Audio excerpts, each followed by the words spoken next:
하나님 말씀 보시겠습니다. 요한일서 1장 5절에서 10절 말씀 보시겠습니다. 요한일서 1장 5절에서 10절 말씀입니다. 제가 대신 읽어드리겠습니다. 우리가 저에게서 듣고 너희에게 전하는 소식이 이것이니 곧 하나님은 빛이시라. 그에게는 어두움이 조금도 없으시니라. 만일 우리가 하나님과 사귐이 있다 하고 어두운 가운데 행하면 거짓말을 하고 진리를 행치 아니함 이거니와 제가 빛 가운데 계신 것 같이 우리도 빛 가운데 행하면 우리가 서로 사귐이 있고 그 아들 예수의 피가 우리를 모든 죄에서 깨끗하게 하실 것이요 만일 우리가 죄 없다 하면 스스로 속이고 또 진리가 우리 속에 있지 아니할 것이요 만일 우리가 우리 죄를 자백하면 저는 미쁘시고 의로우사 우리 죄를 사하시며 모든 불의에서 우리를 깨끗게 하실 것이요 만일 우리가 범죄하지 아니하였다 하면 하나님을 거짓말하는 자로 만드는 것이니 또한 그 말씀이 우리 속에 있지 아니하니라. 아멘. 다음 주부터가 강림절입니다. 애드벤트라고 합니다. 애드벤트가 라틴어에서 나온 말인데 그게 사실은 의미로 본다면 오신다 이런 뜻입니다. 오신다, coming, 오신다고 하는 그런 의미를 가지고 있습니다. 그래서 크리스마스가 예수님이 이 세상에 우리를 구원하시기 위해서 육신을 입고 이 세상에 첫 번째 오신 겁니다. 그래서 오신다는 그런 의미를 갖습니다.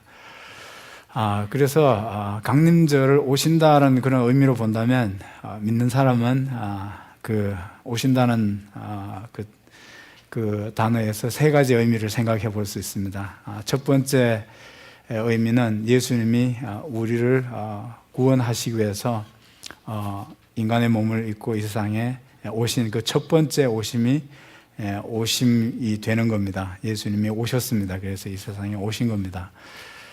또 예수님이 이 세상에 오셨을 뿐만 아니라 우리 믿는 각 사람은 예수님이 어디로 오셨습니까? 나에게 오셨습니다. 나에게. 예수님이 나에게 오신 것을 의미합니다. He came to me. 그랬습니다. 세상에 오셨을 뿐만 아니라 나에게 오신 것이 또 하나의 의미가 될 수 있습니다. 예수님이 여러분에게 오신 거 믿으십니까? 볼지어다 내가 문 밖에 서서 두드리노니 누구든지 내 음성을 듣고 문을 열면 내가 그에게로 들어가 그는 나로 더불어 먹고 나는 그와 더불어 먹으리라 그랬습니다. 계시록 3장 20절 말씀입니다. 나에게 오셔서 내 안에 들어오셔서 그는 나와 더불어 먹고 나는 그와 더불어 먹으리라 같이 살아주시는 것을 말씀합니다. 그래서 오신다 그러면 나에게 오시는 것을 의미합니다. 또 세 번째 오신다는 의미를 생각해 본다면 예수님이 이제 우리 모든 인간을 모든 인류를 심판하시러 오시는 두 번째 재림의 주로 오시는 오심을 우리가 생각해 볼 수 있습니다. 주님이 밤중에 오는 도적처럼 언제 오실지 알 수 없다고 그랬습니다. 오늘 오실지 어떻게 알겠습니까? 그래서 예수님은 항상 준비하고 예비된 삶을 살아라 이렇게 우리에게 말씀을 해주십니다. 그래서 이 강림절에 앞으로 크리스마스 때까지 이 4주 기간 동안에 정말 예수님이 오래전에 2000년 전에 그 유대 땅에 우리와 똑같은 그런 육신을 입고 우리를 구속하기 위해서 이렇게 오신 것을 한번 우리가 다시 생각해 볼 수 있는 묵상할 수 있는 그런 좋은 그런 기간이 됐으면 좋겠습니다. 그리고 나에게 오셔서 나를 구속하시고 나와 함께 살아주시는 그 주님과 내가 어떻게 살아가고 있는지도 한번 이렇게 생각해보는 그런 좋은 기간이 됐으면 좋겠습니다. 우리가 너무 바쁘게 살지 않습니까? 진짜 바쁘게 삽니다. 뭐 블랙 프라이데이 뭐 그러다가 또 뭐 바쁘게 삽니다. 사이버데이가 있습니다. 또 뭐 하여튼 할리데이 세일이 너무 많습니다. 뭐 하여튼 Presidential Sales Day, 하여튼 Labor Day Sale, 하여튼 1년 내내 그렇게 우리가 바쁘게 살아갑니다. 근데 주님이 오셨다고 그러는데도 주님이 오시는 건지 가시는 건지 우리가 모르고 이렇게 바쁘게 살아갑니다. 그래서 주님이 다시 오신다고 하는 것을 우리가 놓고도 한번 생각해 보셔야 됩니다. 정말 주님이 오늘 밤에 오신다면, 주님 내일 오신다면 나는 어떻게 살고 있다가 주님을 맞이하게 되는 걸까? 한번 우리 자신을 그렇게 두고 생각해 볼 수 있어야 합니다. 오늘 요한은 예수님이 이 세상에 오셨는데 빛으로 오셨다고 그랬습니다. 빛으로.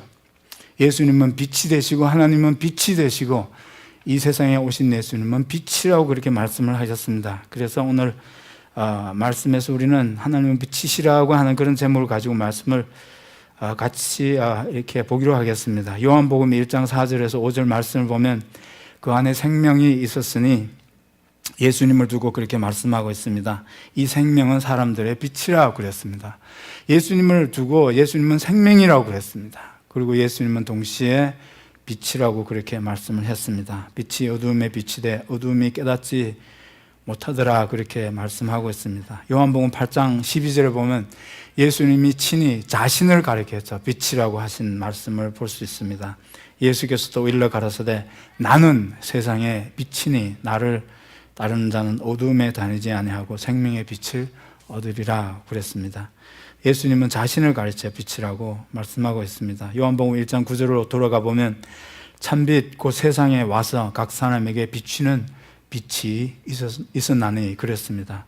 요한은 다시 예수님이 그 빛이신 예수님이 이 세상에 왔다고 그랬습니다. 참빛 곧 세상에 와서 세상에 오셔서 우리 가운데 비추이신 빛이 되시는 예수님으로 그렇게 증거하고 있습니다. 오늘 본문에서도 5절에서 하나님은 빛이시다고 그렇게 말씀을 했습니다. 여기 5절에 있는 말씀 보니까 우리가 저에게서 듣고, 누구에게서 듣고요? 예수님에게서 직접 듣고 너희에게 전하는 소식, 너희에게 전하는 메시지가 이것이니 그랬습니다. 여기 요한복음, 요한1서 1장에서 5장까지, 요한1서가 5장으로 되어 있는데 여기 지금 이 5절에 있는 이 말씀은 이 요한1서 1장에서 5절까지 전체의 주제가 되는 말씀입니다. 이게 핵심 포인트가 되는 말씀입니다. 여기 있는 말씀을 보면 우리가 저에게 듣고 너희에게 전한 메시지가 이것이니, 지금부터 내가 지금 너희들에게 이미 전해준 메시지도 있지만 지금 전하는 이 메시지의 핵심이 뭐냐, 전하는 그 소식이 뭐냐, What is the message? 메시지는 뭡니까? 메시지는 하나님이 빛이시라는 겁니다. 하나님은 빛이시라 그에게는 어둠이 조금도 없으시니라 라고 그렇게 5절에서 시작을 합니다. 그래서 오늘 이 말씀에서 요한이 어떤 의미로 이 말씀을 하고 있는지를 우선 먼저 생각을 해보겠습니다. 이 하나님이 빛이시라고 하는 이것이 어떤 의미가 있습니까? 6절에서 보면 하나님이 빛이라고 했을 때 이 빛이라고 하는 것은 어떤 것인지, 어떤 것을 두고 빛이라고 하는지를 우리가 생각해 볼 수 있는 그런 어떤 암시를 우리가 6절에서 그 답을 6절에서 우리가 볼 수 있습니다. 6절에 있는 말씀 보면 그 빛이 무엇인지를 알게 해주는 단어가 나와 있습니다. 만일 우리가 하나님과 사귐이 있다 하고 어두운 가운데 행하면 거짓말을 하고 진리를 행치 아니함이니와 그랬습니다. 진리를 행치 아니함이니와 이런 말씀이 나와 있습니다. 7절 8절을 보시면 계속 읽어보면 우리가 빛 가운데 행하면이라는 말씀이 그런 표현들이 나와 있습니다. 근데 여기 6절 말씀을 다시 가만히 보시면 우리가 하나님과 사귐이 있다 하고 어두운 가운데 행하면 그랬습니다. 어두운 가운데 행하는 것이 있고 빛 가운데 행하는 것이 있습니다. 그렇다면 어두운 가운데 행하면 거짓말을 하고 어두운 가운데 행하면 빛 가운데 행치 아니하며니와 라고 해야 되는데 그 빛 대신에 진리라는 말을 바꿔서 사용하고 있습니다. 거기 보면 어두운 가운데 행한다면 그 반대가 뭡니까? 그렇다면 빛 가운데 행하지 않는다. 빛으로 살지 않는다. You do not walk in the light. Rather, You don't walk by, or you don't walk according to the truth 그랬습니다. 빛이라고 말하지 않고 빛이라는 단어 대신에 진리라는 말을 바꾸어서 거기서 사용하고 있습니다. 같은 의미라는 뜻입니다. 요한이 하나님은 빛이시라고 그랬을 때 그 빛은 뭘 의미합니까? 진리를 의미합니다. 진리를 의미합니다. 그래서 빛 가운데 행하지 아니하면 거짓말을 하고 빛 가운데 행하지 않는 것이 아니라 진리를 따라서 살지 않는다. You don't walk in the truth. You don't walk according to the truth. You don't walk by the truth. 이런 말이 됩니다. 그래서 하나님은 빛이다 그랬을 때 하나님은 진리라는 그런 의미를 가지고 있다고 우리가 볼 수 있겠습니다. 요한일서 5장 20절에도 가보면 또 아는 것은 하나님의 아들이 이르러 우리에게 지각을 주사 우리로 참된 자를 알게 하신 것과 또 우리가 참된 자 그의 아들 예수 그리스도 안에 있는 것이니 그는 참된 하나님이시요 영생이시라고 그랬습니다. 거기 보니까 예수 하나님의 아들 예수가 우리에게 오셔서 하나님을 알게 해 주셨다고 그랬습니다. 우리에게 지각을 주사 우리로 하나님을 알게 해 주셨습니다. 하나님이 어떤 분이라고 됐습니까? 참된 자라고 그랬어요. 예수 그리스도께서 우리에게 오셔서 지각을 주셔서 예수 그리스도 안에서 비로소 아버지를 본 자는 나를 본 자는 아버지를 보았다는 말씀대로 우리가 예수 그리스도를 통해서 비로소 우리가 하나님을 알게 됐습니다. 하나님을 알게 됐는데 하나님을 알게 하신 그 하나님이 참된 자라고 되어 있습니다. 참된 자. 하나님을 참된 자라고 그렇게 소개를 했습니다. 또 우리가 참된 자, 곧 그의 아들 예수 그리스도 안에 있는 그랬습니다. 예수 그리스도가 또 참된 자입니다. 참된 자 되시는 예수 그리스도 안에 있는 우리라고 그랬습니다. 우리가 참된 자, 곧 그의 아들 예수 그리스도 안에 있는 것이니 그는 누굽니까? 예수님은 누굽니까? 참된 하나님이시다 이렇게 얘기하고 있습니다. 하나님을 참된 분이라고 그러고 예수님을 참되시다 그러고 예수님은 참되신 하나님이라고 하는 그런 말씀이 계속해서 반복해서 나오고 있습니다. 참되다 그랬습니다. 진리다, 참되다 하는 것은 그럼 어떤 의미를 우리에게 가져다 줍니까? 이것은 모든 삶에 있어서의 기준이 되어 주신다고 하는 그런 의미입니다.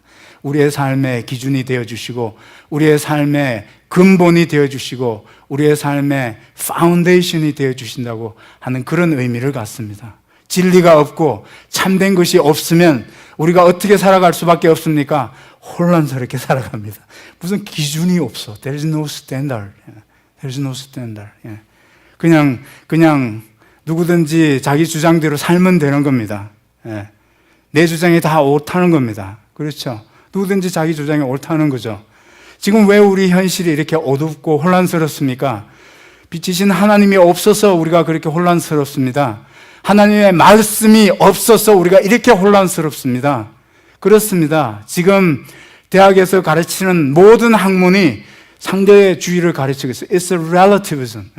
그렇습니다. 절대 진리는 없다는 겁니다. 너도 옳고 나도 옳다는 겁니다. 여러분들 몇 해 전에 미국인들을 대상으로 설문조사를 했습니다. 당신은 어디에 근거해서 무엇에 근거해서 그런 일상의 모든 그런 결정들을 하십니까? Based on what you make a decision every day. 그랬는데 70%가 감정에 따라서 감정에 근거해서 결정을 내린다고 그랬습니다. 그렇습니다. 감정에 따라서. 앤드루 지머 프로그램을 보십니까? Bizarre Food. Bizarre Food라는 여기 미국 푸드 프로그램이 있습니다. 앤드루 지머라는 사람이. 거기서 처음부터 나오는 게 뭡니까? If it looks good, eat it. 그게 거기서 나오는 말입니다. 여러분, 미국인들, 우리 대부분의 사람들은 뭡니까? It feels good, do it. 감정에 근거해서 어떤 일들을 결정을 한다는 겁니다. 우리가 각자가 그렇게 살아가고 있기 때문에 어떤 기준이 없이 살아가고 있기 때문에 어떤 근본이 없이 살아가고 있기 때문에 우리가 정말 이렇게 혼란스러운 현실 속에서 우리가 살아가고 있습니다. 참되다고 하는, 거짓되다 하는 어떤 기준들이 없습니다. 여러분, 하나님이 모든 이런 삶의 그런 기준이 되고 참된 이해와 지혜의 근본이 된다는 사실을 두고 요한은 하나님이 빛이시라고, 그렇게 하나님이 진리가 되신다고 그렇게 말씀을 하고 있습니다. 빛이 되시는 하나님을 모르면 알고 있는 지식도 지혜도 다 눈먼 지식이고 눈먼 지혜일 뿐입니다. 그렇지 않습니까? 여러분, 그렇게 많은 아는 지식으로 여러분들 그 지식으로 내가 어떻게 하고 있다고 생각을 하십니까? 여러분, 내 기분에 좋은 대로 하고 내 기분대로 결정을 해놓고 내가 아는 지식으로 그것을 합리화시키는 게 지식의 기능에 불과합니다. 눈먼 지식입니다. 내가 정말 이렇게 많이 안다고 하는 걸 가지고 그 아는 것을 어떻게 사용하나 봤더니, 그 지혜로 어떻게 사용하나 봤더니 내가 기분에 좋고 내가 좋은 거나 한다는 겁니다. 그렇게 해놓고 그걸 합리화시키는데 이용하는 하나의 툴에 불과하다는 겁니다. 그 지식은 맹목적인 지식입니다. 그건 어떤 기준이 없어요. 지식이라는 게 기준이 없어요. 여러분, 고등범죄자들이 다 그렇게 고등범죄를 저지를 수 있는 것은 그들이 뛰어난 머리와 지식과 정보와 지혜를 가지고 있기 때문에 그렇게 하는 겁니다. There is no direction, there is no purpose. 그렇습니다. 그래서 하나님을 모르면 그런 지성도 눈먼 지성이 되는 거고, 그런 지식도 눈먼 지식이 될 수밖에 없습니다. 모든 것이 다 상대적입니다.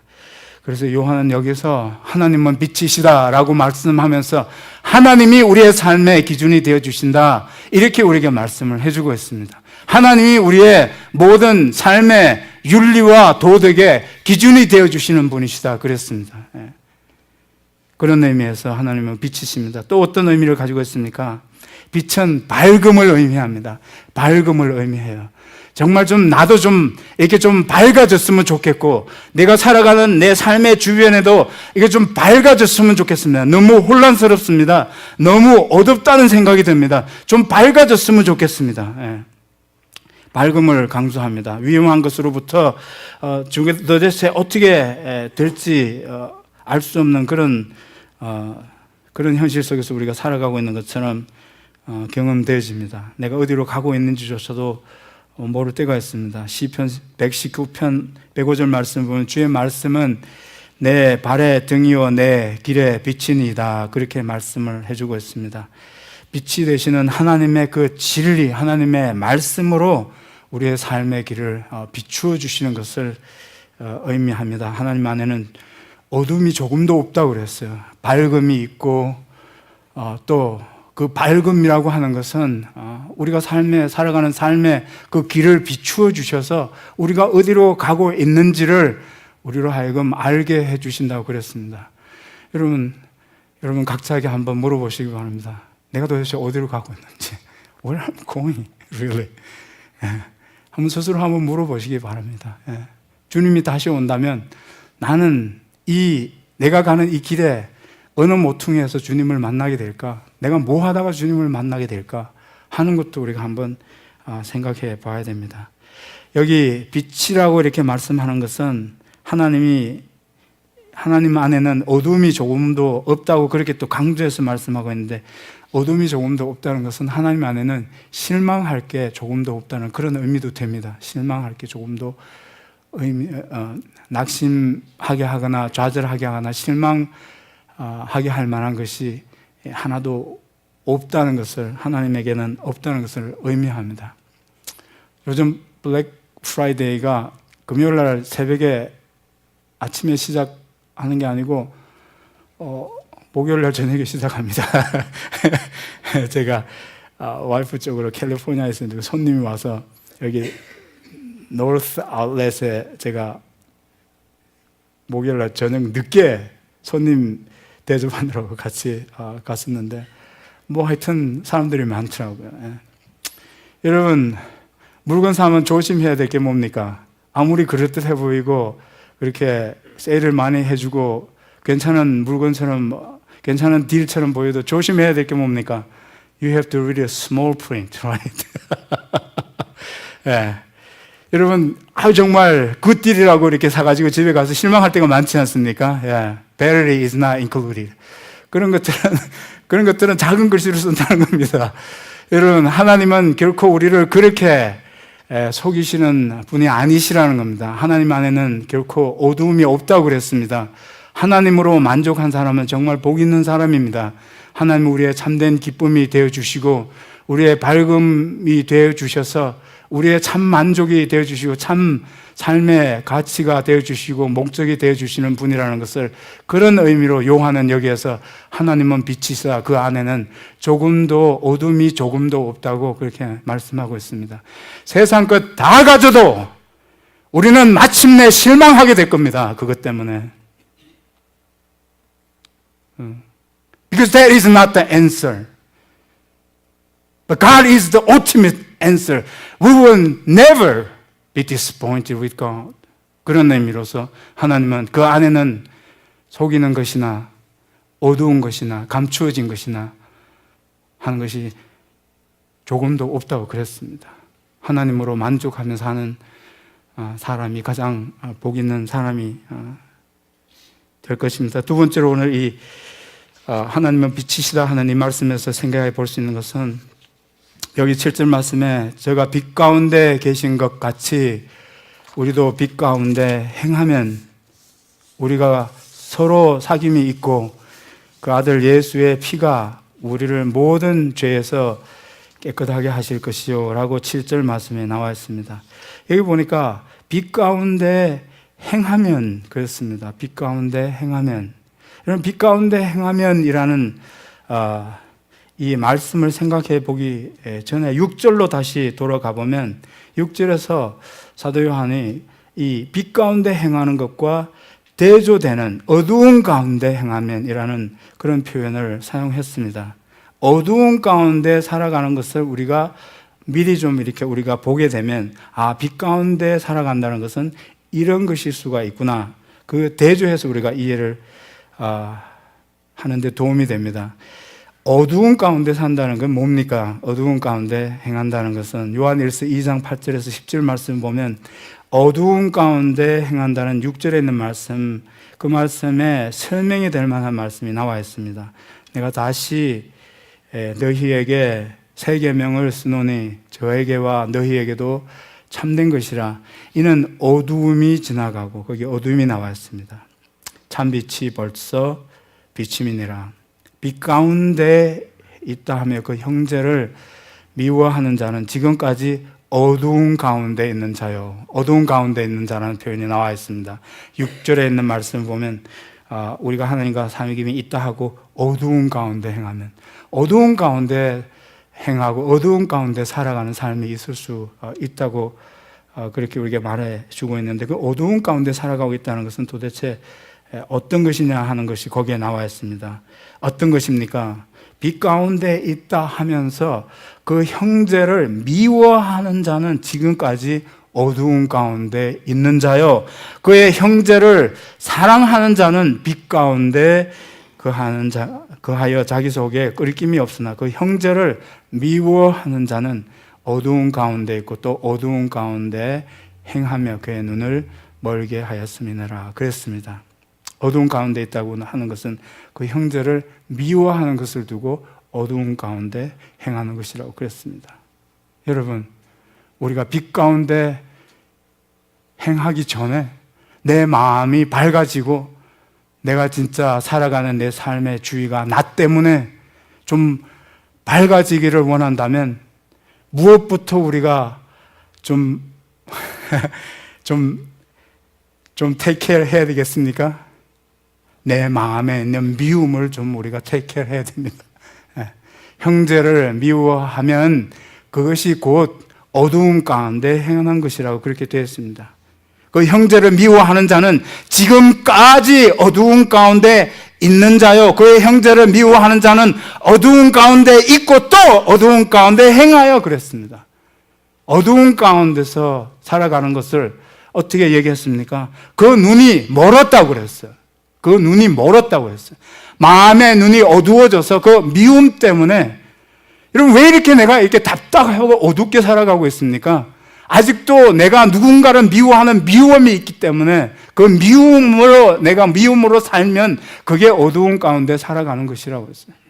보아야 할 것이 제대로 보이지를 않는다고 그랬어요. 눈이 먼다고 그랬어요. 그렇지 않습니까? 어두운 가운데 행한다 하는 것은 미움을 품고 산다 하는 뜻입니다. 형제를 미워하면서 산다 하는 그런 뜻으로 어두운 가운데 행한다고 그랬습니다. 근데 그것이 더 근본적인, 더 깊은 원인적인 게 있습니다. That is the root cause for the hatred. 그냥 미워하는 게 아니고 미워하는 데는 원인이 있습니다. 그 원인이 어디에 있습니까? 여기 보니까 여기 8절에서 어두움이 지나간다고 그랬어요. 지나간다. pass away. 지나간다는 표현을 썼는데 그 지나간다는 표현을 똑같이 2장 17절에도 보면 지나간다는 그 표현이 나와 있습니다. 지나간다는 표현이 사용되고 있습니다. 거기에 뭐가 지나간다고 그랬습니까? 8절에서는 어둠이 지나간다고 그랬는데 2장 17절에 가면 이 세상도 그 정욕도 지나간다고 그랬어요. 지나간다는 표현이 나왔습니다. 왜 그렇게 미워하십니까? 왜 그렇게 내가 그렇게 미워한다고 생각하십니까? 그 원인적인 게 있습니다. 뭐 때문에? It's greed. 세상에 대한 그 탐욕이, 욕심이 거기에서는 어둠이 지나간다고 얘기하지 않고 그 어두움 대신에 세상도 그 정욕도 That's a greed, that's a lust. 또 covetousness. 그는 욕심이 사람으로 하여금 미워하게 만든다는 겁니다. 내가 이것도 가져야 되겠고 저것도 가져야 되겠고 내가 어디에 있든지 누구 앞에 있든지 어떤 사람들과 있든지 내가 더 중요한 사람이어야 되고 내가 중요한 사람으로 모든 사람에게 인정을 받아야 되는데 욕심입니다. 욕심 아닙니까? 우리는 참 욕심도 많습니다. 내가 이 모든 것들을 다 갖고 싶어서 가지고 나면 그 가진 것으로 사람들로부터 그렇게 인정을 받아야 되는데 어프로브를 받고 그렇게 되는데 그래서 내가 중요하다고 여겨져야 되는데 욕심 아닙니까? 욕심 아닙니까? 근데 현실은 그렇지 않습니다. 내가 이렇게 중요하다고 내가 생각하는데 아무도 나를 중요하다고 인정을 안 해주네. 그때부터는 뭡니까? 사람들을 뭡니까? 미워하기 시작하는 겁니다. 시기하기 시작하는 겁니다. 그렇잖아요? 시기하고 다투고 미워하는 게 다 그 욕심에서 나오는 겁니다. 그렇지 않습니까? I have to be important. Not just important. I have to be the most important person here. 그게 욕심입니다. 욕심. 세상에 대한 욕심입니다. 세상에 바라는 욕심입니다. 여러분, 그 욕심이 정리가 돼야 돼요. 예수 믿는 사람은 세상을 사랑하는 그 욕심이 정리된 사람을 예수 믿는 사람이라고 그러는 겁니다. 갈라디아서 5장 22절에서 쭉 보게 되면 성령의 9가지 열매에 대한 말씀이 나오는데 성령의 9가지 열매는 우리가 다 암송 구절로 외우고 있는데 그 다음에 계속 이어지는 24절, 25절, 26절을 같이 외워야 되는데 성령의 9가지 열매는 너무나 멋진 구절이니까 그런 멋진 구절 정도는 내가 외우고 있어야 되고 그런 멋진 구절을 외우고 있으면 내가 신앙이 좋은 사람으로 사람들이 또 봐줄 수 있을지 모르니까 오직 성령의 열매는 사랑과 희락과 화평과 오래 참음과 자비와 양성과 충성과 온유와 절제니 9가지 열매에 대해서 얘기했어요. 이 같은 것을 금지할 법이 없느니라. 그 다음에 뭐라고 나와 있습니까? 그 다음에 그리스도 예수의 사람은 육체와 함께 그 정과 욕심을 십자가에 못 박았느니라. 내가 성령으로 살면 성령으로 행할지니 내가 헛된 영광을 구하여 서로 격동하고 투기하지 말지니라고 했어요. 그게 24절, 25절, 26절입니다. 내가 예수 만났다는 게 뭡니까? 빛이신 예수님이 내 마음에 와 계시다는 게 도대체 뭡니까? 이제는 형제를 미워하는 미움도 이제는 다 정리가 되고, 그렇죠. 정리하라고 그랬죠. 예배를 드리다가, 제사를 드리다가 형제와 불화한 일이 있거든. 드리던 예물 그대로 두고, 예배를 두고, 가서 형제와 사화하고 그 다음에 와서 예배 드려도 괜찮다 그랬습니다. 예배 그렇게 중요합니까? 그렇게 해도 괜찮다고 그랬어요. 그 욕심 버리면 그 미움도 같이 없어지게 된다고 그랬어요. 욕심 버리면. 그리스도 예수의 사람은 그랬어요. 내가 예수 믿는 사람입니까? 그리스도 예수의 사람은 뭘 십자가에 못 박았습니까? 육체와 함께 그 정과 욕심을 십자가에 못 박았다 그랬습니다. 그렇습니다. 그게 예수 믿는 사람입니다. 그게 정리가 된 사람이에요. 정리가 된 사람입니다. 그래서 여기 보니까 6절에 있는 말씀, 어두운 가운데 행하면 이라는 말은 그 어두움은 미움을 의미하는 거고, 그 미움의 더 근본적인 원인은 우리의 욕심에 있다, 그렇게 말씀했습니다. 그것 때문에 형제를 미워하게 되고 시기 하고 다툼이 일어난다고 그랬어요. 너희가 헛된 영광을 구하여 그랬어요. 여러분, 그게 헛된 영광입니다. 온 세상 사람이 다 내가 가장 중요하다고 인정해 준다 하더라도 온 세상 사람이 다 인정해 주는 그 인정으로도 내가 구원받을 수 없습니다. 그렇죠? 온 세상 사람들이 다 나를 recognize 하고 approve 한다 하더라도 그 approval 가지고는 내가 구원받을 수 없습니다. 그러니 내 영혼 구원 받지 못하는 그런 게 무슨 대단한 인정이 될 수 있으니까 그걸 헛된 영광, it's a vanity, it's a vain glory. 그랬어요. 그에 대한 욕심 때문에 그렇죠. 내가 다투고 서로를 격동한다고 그랬어요. 서로를 provoking 한다고 그랬어요. provoking. 네. 페이스북을 보면요, 사람 provoking 하기 딱 좋아.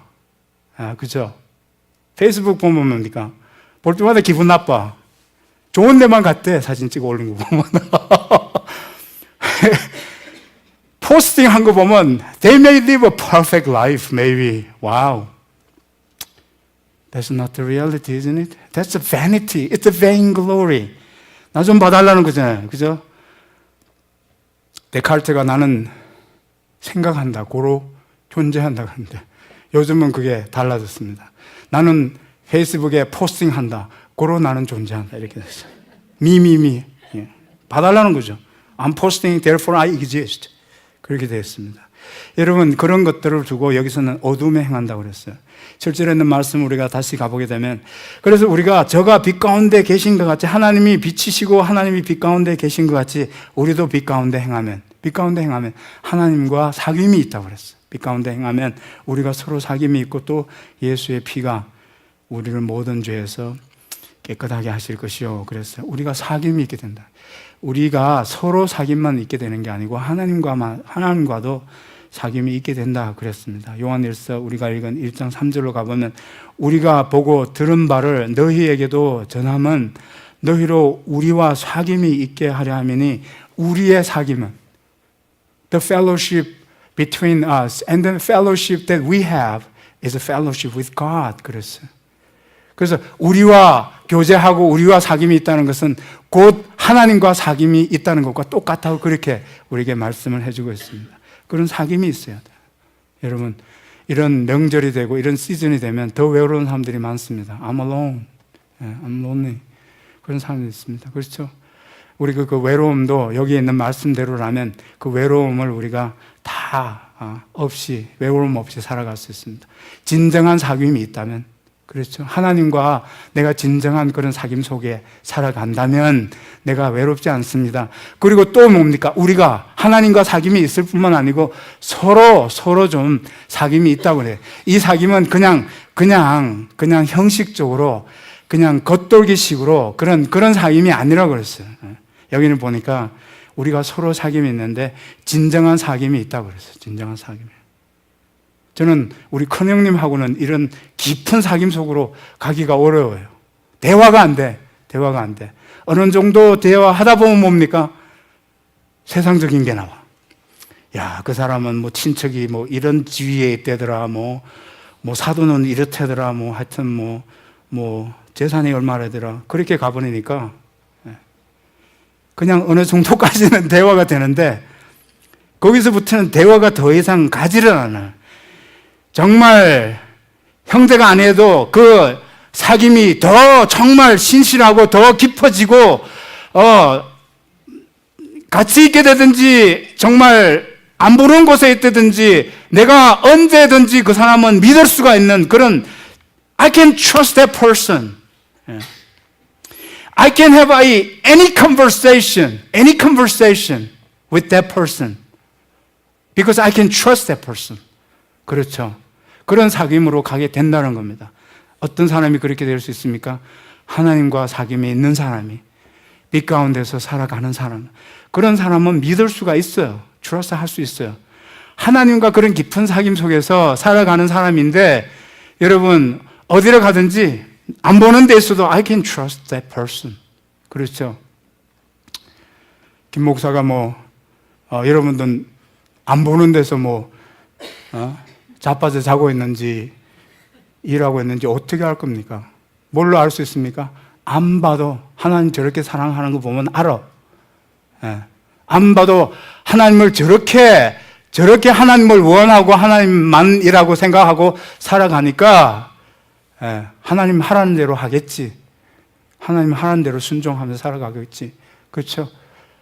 그러니까 그걸 믿을 수 있다는 거예요. 관계가 깊어질 수 있어요. 우리가 대부분은 관계가 so shallow, so artificial, so superficial. There is no deep, meaningful relationship. Anyway, 좀 가까워진 듯 하다가도 어려운 토픽 하나 가지고 얘기하다 보면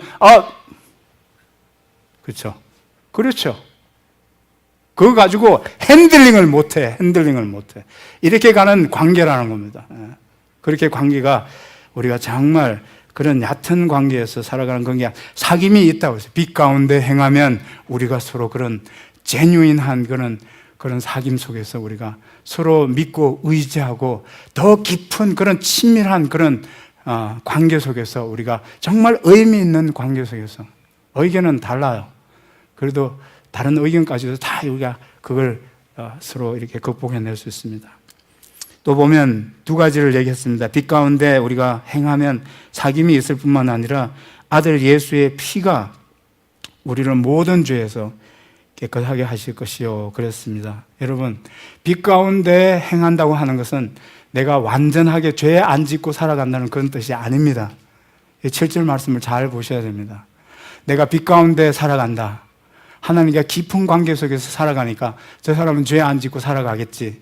죄 안 짓고 살아가는 그건 완전한 삶을 의미하는 거 아니겠는가? 이렇게 생각하는데 그게 아닙니다. 그 다음에 나오는 구절이 만약에 완벽하게 살아가는 것을 빛 가운데 살아가는 것으로 해석을 한다면 그 다음에 나오는 구절이 필요가 없게 됩니다.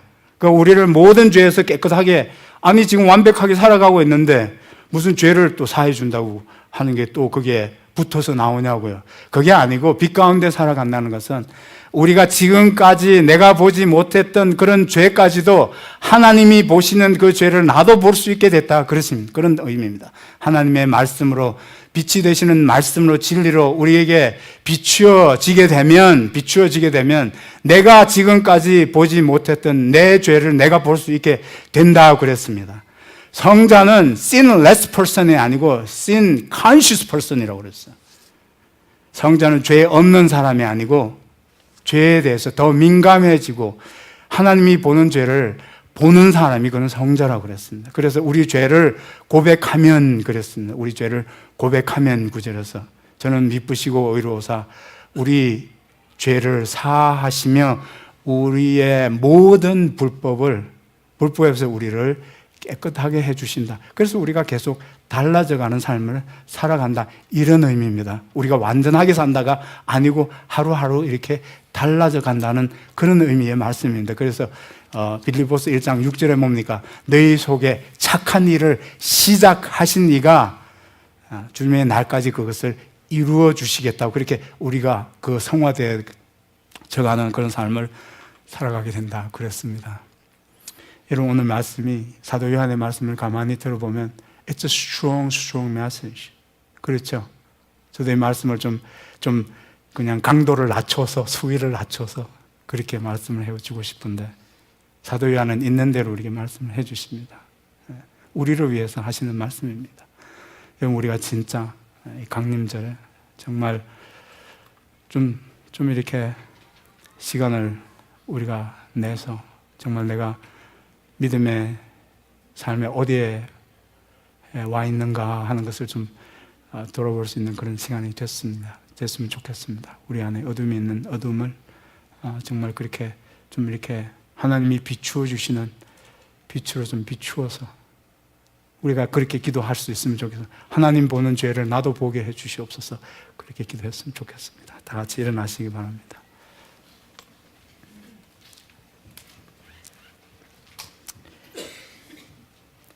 만약 우리가 우리의 죄를 자백하면 저는 미쁘시고 의로우사 우리 죄를 사하시며 우리의 모든 불법에서 우리를 깨끗하게 하신다는 말씀을 하나님 주시니 감사합니다.